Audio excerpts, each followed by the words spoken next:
탕자의 비유처럼 많이 그려진 성경 그림도 없을 것 같아요. 그중에 렘브란트가 그린 그림이 제일 유명하긴 하지만 저는 그 프랑스 인상주의 화가 조세프 티소라고 하는 화가가 그린 작품도 참 마음에 듭니다. 영어 이름이 제임스 티소로 알려진 이 사람인데 1800년대 중후반에 이렇게 활동을 했는데 작가가 말년에 이렇게 종교적 비전을 경험하면서 이 사람은 캐톨릭 신앙인이었어요. 성서 바탕을 한 그림을 많이 그리게 됩니다. 특히 중동 여행을 하면서 얻은 경험을 바탕으로 고고학적 정확성이 있는 그림을 많이 그려서 현대 성서 예술에 영향을 주었다고 합니다. 근데 오늘 이 탕자의 비유, 영어로는 더 프로디갈 선이라고 부르는 작품이 있는데 방송실에서 한번 보여주실래요? 예. 1880년대 풍으로 그려져 있어요. 보시면은 예수님 당시의 그림으로 그리질 않고, 그죠? 그 당시 현대적인 모습으로 아버지가 허리가 약간 굽었는데 저 아들이 되돌아온 거죠. 그래서 맨발로다가 저렇게 무릎을 꿇고 아버지를 껴안고 있어요. 뒤에 이렇게 뻘쭘하게 서 있는 두 사람이 있어 보이죠? 아마 형하고 형 부인인 것 같아요. 그죠? 제가 저 그림을 좋아하는 이유는 하나님 말씀을 됐습니다. 하나님의 말씀을 뭐라고 그럴까요? 현대적으로 우리 현실에 맞춰서 이렇게 보여주는 것 같아서 더 좋습니다. 2000년 전의 말씀이 아니라 오늘 말씀을 지금 이 시대의 말씀으로 이렇게 받아들여지고 또 이렇게 여러분들 마음에 감동이 오시기를 축원합니다. 아멘. 예. 그림은 이제 그만 보여주셔도 돼요. 본문 내용은 뭐 잘 알고 계실 거예요. 왜냐하면 주일학교 때부터 많이 들었으니까요. 그런데 그래도 내용을 좀 살펴보면 좋겠죠. 먼저 좀 보실 거는 이 누가복음에 있는 오늘 비유의 위치예요. 오늘 누가복음에는 세 가지 비유가 사실은 나오는데 다 한 가지 주제로 나옵니다. 잃어버린 자를 찾는 그런 비유의 내용들이에요. 첫 번째 비유에는 99마리의 양을 두고 한 마리의 양을 이렇게 찾으러 간 목자의 비유가 나오고, 두 번째 비유에는 10 드라크마 중에 동전을 잃어버린 여자가 그걸 찾아서 기쁨을 나누는 비유가 나옵니다. 그리고 세 번째 비유가 탕자의 비유예요. 이 비유에서는 이제 아버지한테 두 아들이 있는데 둘째 아들이 아버지 죽지도 않았는데 유산 달라고 그래요. 여러분들 돌아가시기 전에 자식들한테 유산을 주시면 안 돼요. 말 안 듣고 꼭 나가더라고요. 이렇게. 아버지가 이 아들 요구를 들어줬어요. 그랬더니 며칠 안 돼서 진짜로 나가가지고 먼 나라 가서 허랑방탕하며 재산을 다 낭비했다고 합니다. 돈이 떨어진 이 아들이 흉년을 맞게 되는데 어쩔 수 없이 그날에서 돼지치는 농장에 가서 일을 하고 주업 열매로 배를 채운다 그렇게 돼 있어요. 이 주업 열매가 뭐냐 하면요, 제가 이렇게 찾아보니까 한 길이가 한 이 정도 되는데 한 2-30cm 되는 것 같아요. 약간 휘었는데 콩깍지 같이 생겼어요. 그 안에 진짜 콩 비슷하게 생긴 알갱이 같은 게 있는 것 같아요. 보통 이걸 사료로 쓴다고 합니다. 여러분들이 잘 아시는 대로 유대인들은 그 돼지를 좀 더러운 짐승으로 여기잖아요. 그러니까 이 비유에서 이 사람이 돼지 농장에서 일을 하고 돼지가 먹는 주업 열매로 배를 채웠다는 건 그가 더 이상 잃을 것이 없는 거의 완전한 바닥 상태에 내려앉은 것을 의미한다고 할 수 있을 거예요. 잃어버린 자를 찾는 이 다른 비유들하고 이 탕자의 비유는 좀 다른 점이 있는 것이, 앞에 두 비유는 예를 들어 양이나 동전은 스스로 주인을 찾아가지 못해요. 그 주인이 찾으러 다녀야 됩니다. 양을 찾으러 가야 되고, 동전이 어디 떨어졌는지 막 불 켜고 집을 다 뒤져가지고 찾는 거에 중심이 돼 있어요. 그러니까 쉽게 말하면 잃어버린 자를 찾는 하나님의 은혜가 훨씬 강조가 된 비유죠.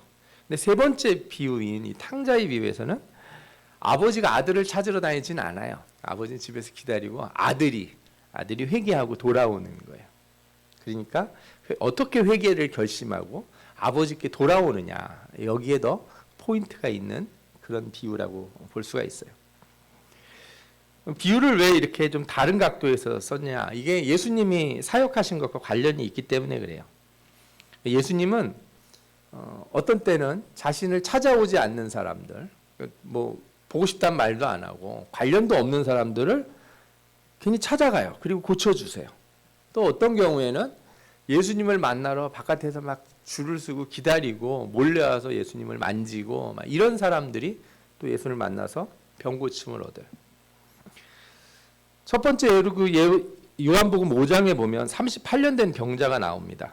베데스다라고 하는 양이 통과하는 문, 그래서 양문이라고 부르죠. 그 양문에 있던 병자인데 예수님이 갑자기 그 사람을 찾아가서 그 사람을 병 고쳐달라고 부탁도 안 했어요. 그런데 너 낫고 싶냐? 이렇게 물어봐요. 38년씩 병든 사람한테 낫고 싶냐라뇨. 그러니까 자기가 왜 여기 있는지 뭐 구구절절히 얘기하는데 병을 고쳐주십니다.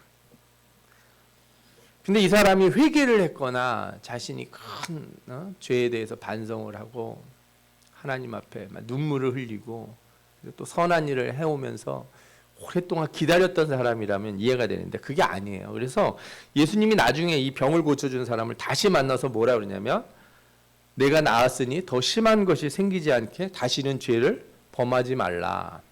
이게 무슨 얘기예요? 이렇게 뭘 잘해서 고쳐준 게 아닌 거예요. 잘해서 고쳐준 게 아니고 그저 길을 잃어서 아까 말씀드린 그 한 마리 양처럼 지각이 없어서 깨닫지 못해서 하나님 앞에 오지 못하는 자를 손수 찾아가셔서 고쳐주시는 하나님의 사랑을 보여주신 것이다, 이렇게 말할 수가 있어요. 반대의 경우 많이 나오죠. 딸이 아파서 찾아온 회당장 야이로도 있고 또 그 야이로 집에 가는 도중에 예수님의 옷을 붙잡아서 낳은 혈루병 걸린 여인도 있고 또 종을 위해서 찾아온 백부장도 있고 뭐 꼭 병 때문이 아니어도 하나님 나라가 궁금해서 찾아온 니고데모도 있지 않습니까? 그런데 이렇게 하나님 앞에 나오는 사람들, 예수님을 찾아오는 사람들이 그냥 온다고 무조건 예수님을 만나는 건 아니에요. 때로는 다 장벽이 있기도 해요. 예를 들어 회당장 야이로는 어떤 장벽이 있었냐면 자신이 회당장이라는 장벽이 있는 거예요. 사람들의 눈이 보이는 거죠. 내가 높은 지위에 있는데 내가 저 예수님을 만나러 가는 게 옳은 일인가. 근데 자식이 죽게 되었는데 어떻게 해요? 가야죠. 또 이런 사람들도 있어요. 중풍병자 친구들이 친구를 이렇게 들것에 들고 오지 않습니까? 그런데 왔더니 사람들이 너무 많아요. 환경이 안 돼서 예수님 앞에 갈 수가 없어요. 그래서 천장을 뚫고서 이렇게 내리죠. 이 경우에는 이 환경, 예수님 앞에 있는 많은 사람들이 방해 요인일 거예요. 맹인 바디메오도 그랬는데 주님 보고 싶다고, 그죠? 나를 불쌍히 여겨달라고 그렇게 소리를 쳤는데 옆에서 뭐라 그럽니까? 조용히 하라고, 시끄럽다고.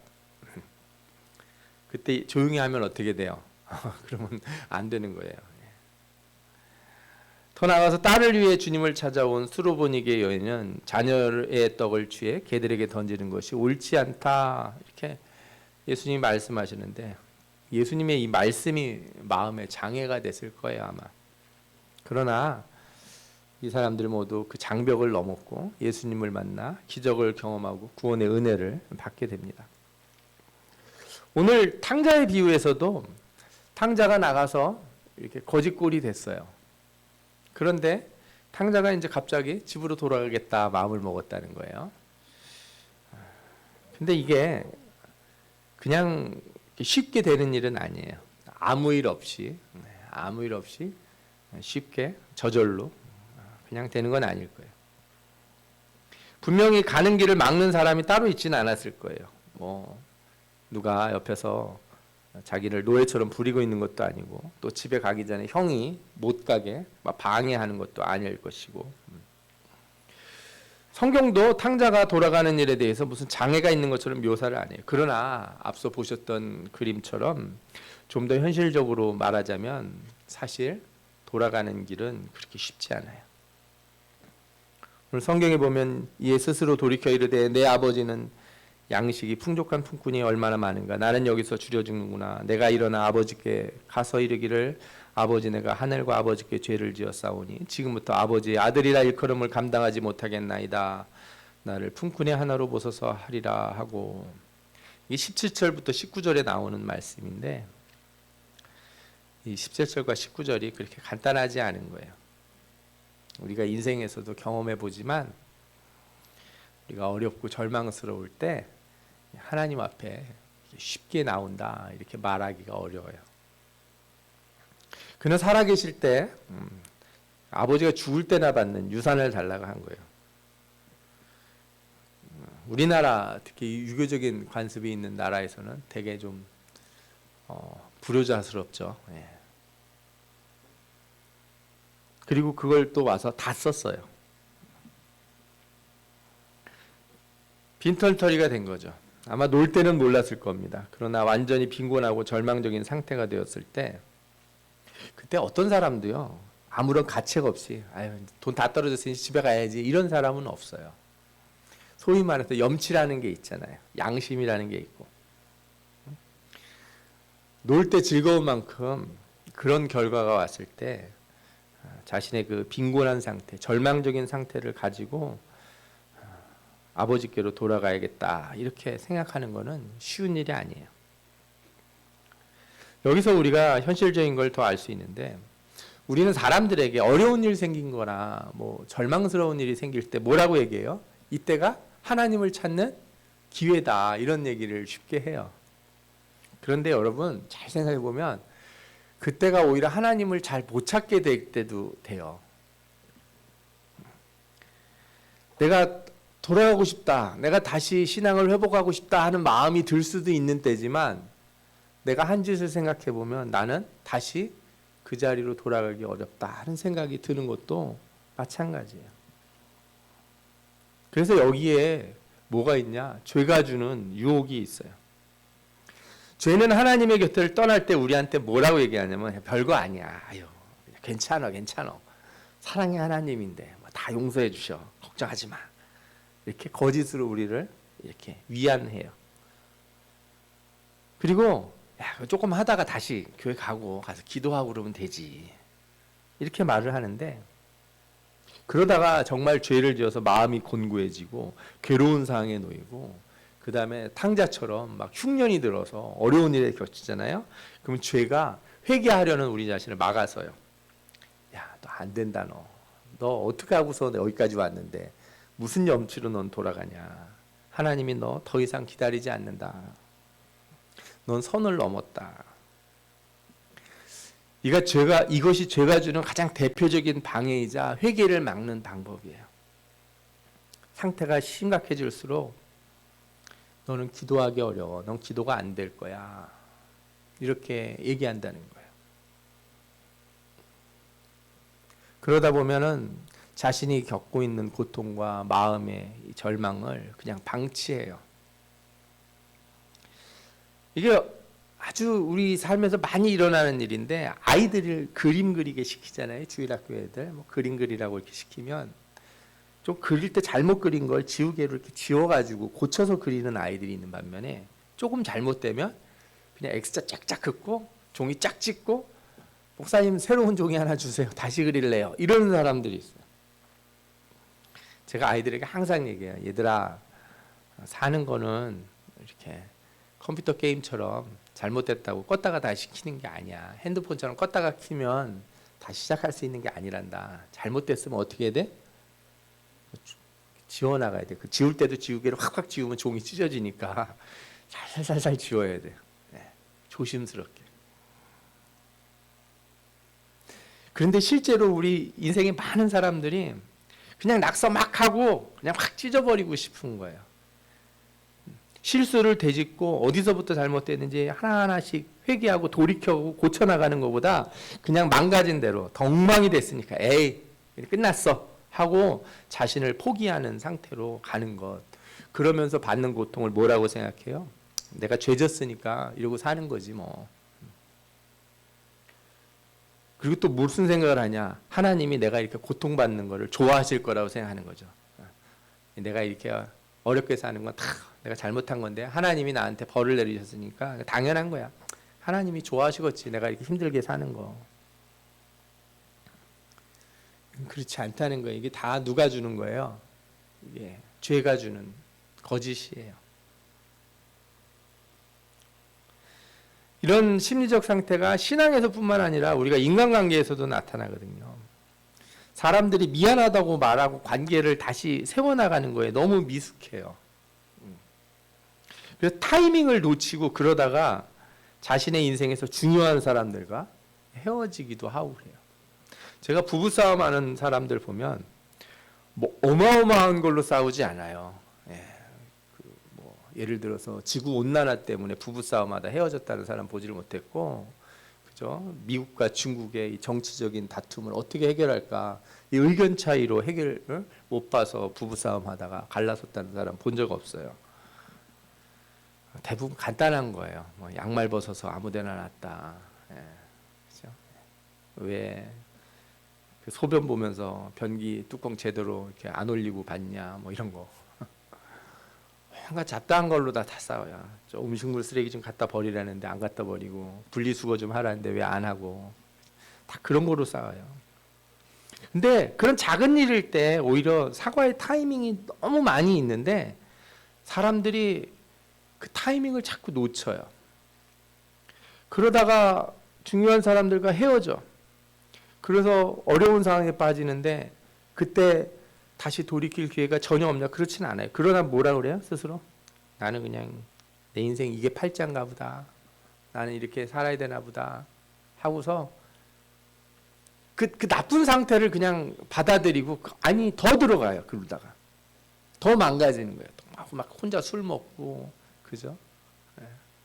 젊은이들은 방에서 안 나오고 막 게임만 하루 종일 하고, 이런 식으로 해서 이게 현대사에 만연한 병이에요.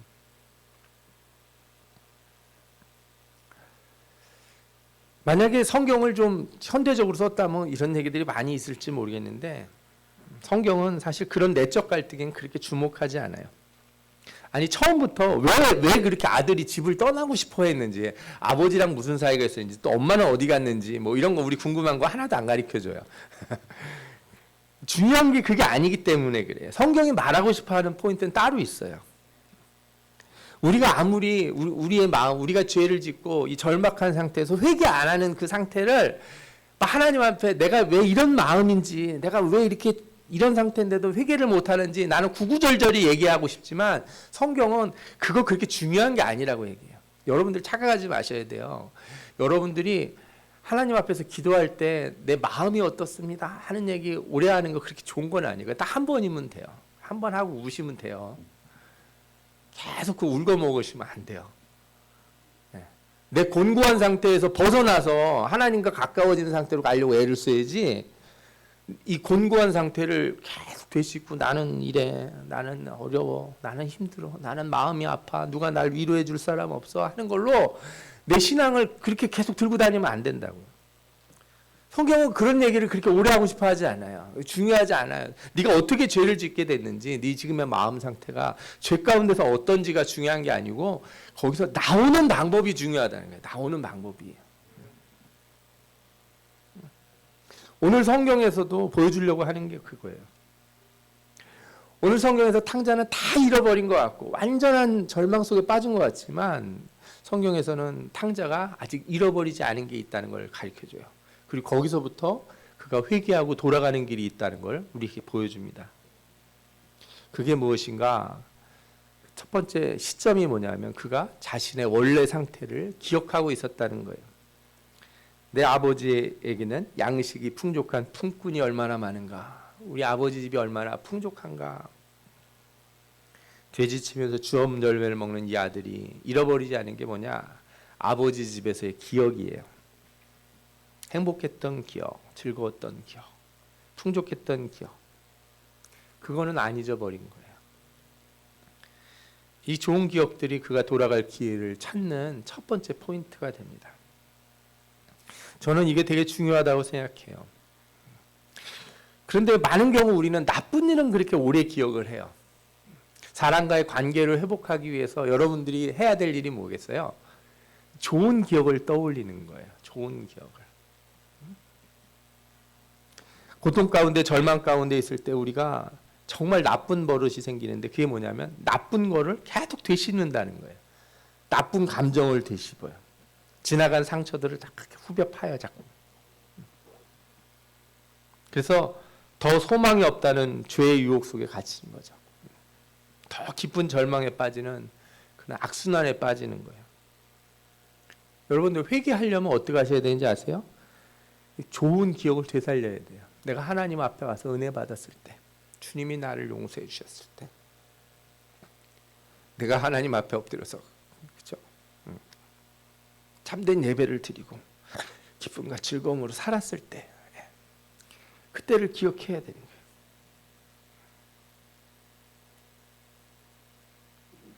여러분, 좋은 기억, 나쁜 기억이라는 게 뭐 우리 모두에게 다 있잖아요. 그런데 나쁜 일이 생기면 좋은 기억이 없어지는 게 아니에요. 둘 다 있는데 우리가 어떤 걸 반복해서 되씹느냐에 따라서 그 기억이 우리를 이렇게 가득 채워요. 사람하고 관계에서도 좋은 말 아무리 해줘도 꼭 그 한마디 내가 실수한 말 그거 붙들고 너 내 마음에 기분 나쁜 말 그때 한마디 했잖아. 아니 그동안 좋은 얘기 해준 거 왜 다 잊어버리고 왜 그래? 부부 사이에서도 아내가 그렇게 맛있는 음식 해줄 때는 한 번도 칭찬 안 하다가 언젠가 한번 맛없게 하거나 밥을 한번 태웠거나 뭐 이러면은 그거는 안 잊어먹고 기억을 하더라고요. 언제 뭐 해가지고 뭐 불도 안 끄고 들어가가지고 솥을 태웠네, 뭐 국이 짰네, 어쩌네.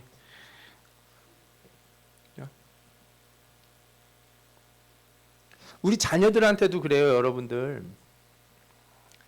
아이들 보면 막 속상할 때가 있을 때가 있잖아요. 말 안 듣고 그러면.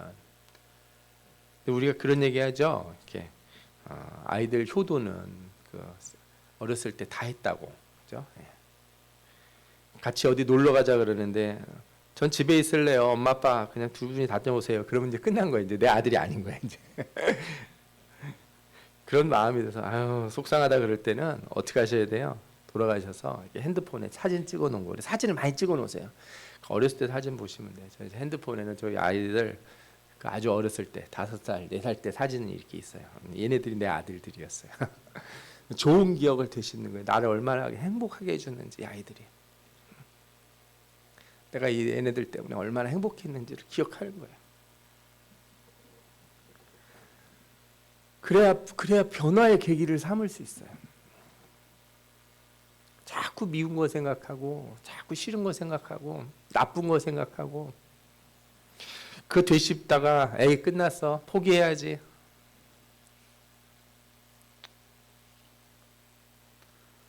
무슨 소용이 있겠냐. 소망이 없다. 그렇게 생각하는 순간 우리는 다시 관계를 회복할 기회를 찾을 수 없어요. 우리가 하나님 앞에서도 그렇고 사람들 가운데서도 그렇고 여러분들 인생에 좋은 기억들이 많이 있잖아요. 주님 앞에 나와서 은혜 받고 기쁘게 예배드리고 찬양하고 그 감격에 쌓였을 때 그 기억을 잊지 않는 여러분들 되시기를 바랍니다. 그 기억을 잊지 않은 사람들이 언제든지 내가 어떤 상황에 처했든지 다시 돌아갈 기회를 찾게 될 줄 믿습니다. 우리가 이런 기억들을 회상할 때 빨리 할수록 좋은데 특별히 저는 우리 청년들에게 하고 싶은 얘기가 있어요. 우리 모든 여러분들에게도 해당하지만 전도서 12장 1절 2절에 뭐라고 나오냐면 너는 청년의 때에 너희 창조주를 기억하라 하는 말씀이 있어요. 기억이라고 하는 것도요 너무 늦게 하시면 안 돼요. 곧 곤고한 날이 이르기 전에 나는 아무 낙이 없다고 할 해가 가깝기 전에 내 인생 다 늙어서 힘도 없고 그죠? 스스로 뭘 할 그런 능력도 없어졌다고 생각했을 때 그때 기억하고 하나님 앞에 죄송합니다. 잘못했습니다. 이렇게 그렇게 돌아와도 하나님이 다 안아주시지만 그런 날이 이르기 전에 그런 날이 이르기 전에 너의 창조주를 기억하라 이거예요. 흙은 여전히 땅으로 돌아가고 영은 그것을 주신 하나님께로 돌아가기 전에 어떻게 하라고요? 기억하라.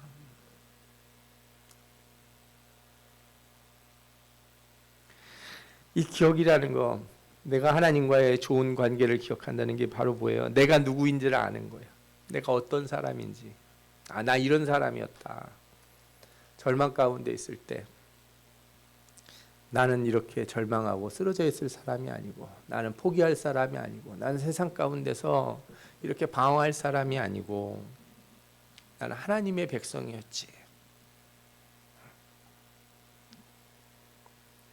이 본래의 상태를 기억하면 그 다음에 이 문제가, 나의 현재의 문제가 그냥 단순히 오늘 탕자에게서 아버지의 문제뿐만 아니라 하나님과의 문제라는 것도 깨닫게 돼요. 오늘 성경에 뭐라고 나와요? 내가 하늘과 아버지께 죄를 지었사오니. 여러분들 신앙생활에서 어떤 문제가 생길 때 그 문제가 그냥 내가 하나님한테만 죄를 지은 건 아니에요. 내가 신앙이 떨어지면요, 내 옆에 있는 모든 사람에게 다 그런 모습이 드러나요. 내가 예수 잘 믿을 때는 얼굴이 친절하고, 그죠? 네. 승질나게 하는 남편 봐도 다 사랑스럽게 다 안아줄 수가 있고, 그죠? 근데 속상하게 하는 자식들 봐도 내가 다 기도할 수 있게 되고 힘이 나는데, 이 깨질 때는 어떻게 돼요? 하나님과 깨지면 사람하고도 깨지는 거예요. 또 반대로도 마찬가지예요. 사람하고 깨지면 누구하고도 깨져요? 하나님하고도 깨져요. 왜 그래요? 하나님을 사랑하라, 내 이웃을 사랑하라 하는 이 말씀이 이게 분리된 두 개의 말씀이 아니라 하나의 말씀이기 때문에 그래요. 이게 신자가 알아야 되는 거예요. 여러분들, 그냥 내가 뭐 누구한테 잘못했어. 예를 들어서 아내한테 뭐 실수를 했어. 아내한테만 잘못했습니다 이런다고 될 일도 아니고, 아내한테는 말 안 하고 하나님한테만 회개하고 이거 살아야지, 이것도 오래 가는 게 아니에요. 예를 들어서 부모와의 관계를 저버린 사람이 내가 부모에게 잘한다고 다 회복되는 게 아니에요. 왜냐? 나는 십계명을 어겼기 때문에. 하나님 앞에도 내가 잘못한 거거든요. 그래서 죄를 용서받고자 하는 자는 하나님께도 나아가야 되고 사람에게도 나아가야 돼요. 사람에게 용서받고자 하는 자도 또 어떻게 해야 돼요? 사람에게도 나아갈 뿐만 아니라 하나님 앞에도 나아가야 돼요. 그것이 우리의 삶의 모든 것을 다 변화시킬 수 있는 요소예요.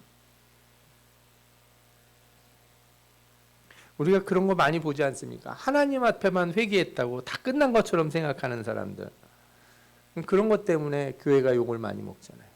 크리스찬들은 왜 하나님이 용서를 해줬다고 다 끝났다고 생각하냐 이거예요. 반대로 우린 세상 사람들이 문제를 알아요. 본인들이 친구들하고 부부하고 자식들하고 화해했다고 해서 모든 게 끝나지 않았다는 거예요. 그러니까 세상에 있는 사람들이요, 아무리 행복하게 잘 사는 것 같아도 그들에게 문제가 있다고 우리가 얘기해 주세요. 무슨 문제가? 하나님과의 관계가 회복이 안 됐다.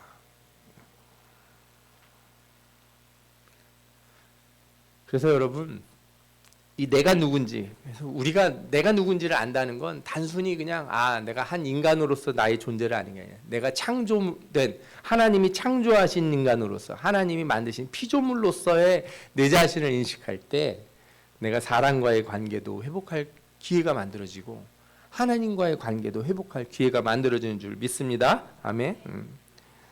이렇게 이제 기억이 되살아나고 내가 하나님과 사람과의 관계를 회복하기로 마음을 먹었을 때, 이때 탕자가 어떤 결심을 하냐, 이렇게 말을 합니다. 지금부터는 아버지의 아들이라 일컬음을 감당하지 못하겠나이다. 나를 품꾼의 하나로 보소서 하리라. 이렇게 얘기해요.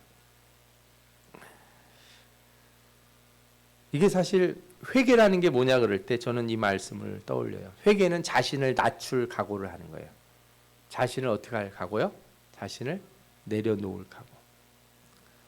용서받으려고 할 때 여러분들, 내가 사과했으니까 됐잖아, 이런 뻔뻔한 태도는 가지시면 안 돼요. 내가 사과했으니 다 원래대로 다 돌아가야지, 그러시면 안 돼요. 사과라는 건 뭐예요? 내가 낮아질 상태를 내가 인정하고 받아들인다는 거예요.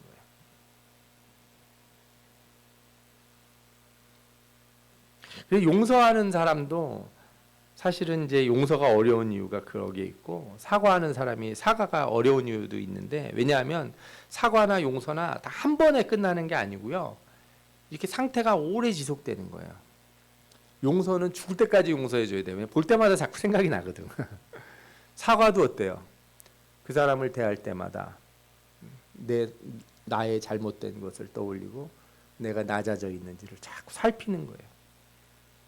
이렇게 안 되면 어떤 상태가 되냐? 마치 나무판에다 못을 있는 대로 박아놓고 못 다 뽑았으니 다 원래대로 되지 않았냐 하는 말과 똑같아요. 그냥 원래대로 됐습니까? 못 자국이 남아있잖아요.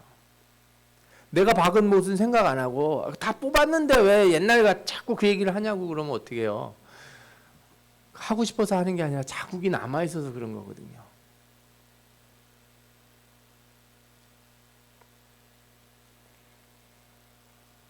어쩌면 우리가 지금도 하나님 앞에 회개할 때 예수님이 이렇게 못자국을 이렇게 만지시면서, 손에 못자국을 만지시면서 우리를 용서해 주시는지도 모르겠다 하는 생각이 들 때가 있어요. 사랑의 하나님이라 우리를 용서해 주시지만 그분 손에 못자국이 없어진 건 아니에요. 우리가 천국에 가서 주님을 만날 때 그분의 손과 그분의 발에 있는 못자국을 만질 수가 있어요. 나를 용서해 주신 그 하나님의 사랑, 그 옆구리에 손을 넣어서 주님의 상처를 만질 수 있다는 거예요. 용서하시는 분도 그 상처를 안고 계시는데, 회개하는 자가 어떻게 그렇게 교만하게 회개를 할 수 있어요? 그래서 회개하는 사람은 자신을 낮춰야 돼요. 그게 참된 회개예요. 낮춘 사람을 일으키는 거는 용서하는 사람의 권한이에요. 더 이상 무릎 꿇지 말고 일어서라 이렇게 일으켜 세워주는 건 용서하는 분의 권한이지, 회개한 사람이 자기 멋대로 내 용서했으니까 무릎 아프니까 일어날래요 하고 일어나면은 그 조금 미안한 척 하다가 승질 내는 거하고 똑같잖아요. 실제로 탕자는 돌아와서 아버지에게 이렇게 말합니다. 아들이 이르되 아버지, 내가 하늘과 아버지께 죄를 지었사오니 지금부터는 아버지의 아들이라 일컬음을 감당하지 못하겠나이다. 그러나 아버지는 아들을 이렇게 세웁니다. 내 아들이 죽었다 다시 살아났다. 반지를 끼우고 다시 아들의 지위를 회복시켜줘요. 목욕을 시키고 새 옷을 입히고 잔치를 벌려요. 모든 사람에게 내가 내 아들을 용서했다. 죄 범하고 방탕하고 타락하고 이렇게 떠났던 아들이 다시 돌아왔다. 많은 사람들에게 자랑해요. 이게 용서하시는 그 아버지의 은혜이자 능력이고 권한인 거예요. 이 점에서 탕자의 아버지보다 우리 하나님은 우리에게 더 큰 은혜를 주세요. 왜냐하면 우리가 회개할 때마다 우리가 죄인 되었을 때보다 더 높은 상태로 우리를 올려주시기 때문에 그래요. 왜? 우리 죄만 용서해 주시는 게 아니고 우리에게 성령을 부어주셔서 하나님 마음에 합당한 사람이 되게 하시는 거거든요. 내가 새 영을 너희 속에 두고 새 마음을 너희에게 주되 너희 육신에서 굳은 마음을 제하고 부드러운 마음을 줄 것이며 말이죠. 얼마나 감사한지 몰라요.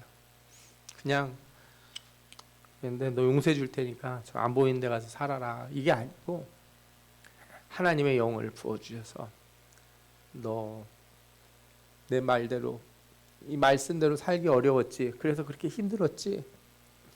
너 하나님 뜻대로 살기가 얼마나 어려웠니. 그래서 용서해 주시면서 성령을 부어주셔서 이제는 네가 이 말씀대로 살아갈 수 있도록 내가 세워주겠다. 너를 회복시켜 주는데 전과 같은 자리가 아니라 더 높은 자리로 너를 회복시켜 주겠다. 이것이 하나님이 주시는 은혜이자 축복인 줄 믿습니다. 여러분들, 우리가 어떤 상황에서도 설령 죄로 인해서 고난 속에 있든지 절망 상태에 있든지 모든 재산과 재물을 잃어버리고 비참한 상태로 있든지 그래도 절대로 잊지 말아야 될 게 있어요. 하나님에 대한 은혜의 기억 잃어버리지 않는다면 우리는 돌아갈 길을 찾을 수 있을 겁니다. 제가 여러 번 여러분들에게 말씀드리지만 우리 주일학교 아이들이 예배 때마다 부르는 찬송이 있어요. 하나님께 죄를 지어 마음이 괴로울 때 두려워 마세요. 용기를 내세요. 숨김없이 말하면 하나님께서 흰 눈처럼 양털처럼 하얗게 씻어줄 겁니다. 이 찬송을 불러요. 아이들이 가사가 무슨 뜻인지 잘 몰라도 괜찮아요. 그걸 계속 부르게 해요. 왜? 어느 날 커서 주님의 곁을 혹시라도 떠났지만 마음이 공고한 어느 날 마음속에서 그 찬송이 들려질 때 용기를 내서 내가 가기만 한다면 하나님이 나를 흰눈처럼 양털처럼 씻어주실 것이다. 저는 소망을 가지고 그 찬송을 부르고 아이들에게 가르쳐요. 여러분들에게도 마찬가지입니다. 주님과 있었던 이 좋은 기억들을 잊지 마십시오. 은혜의 기억들을 절대 소멸하지 마세요.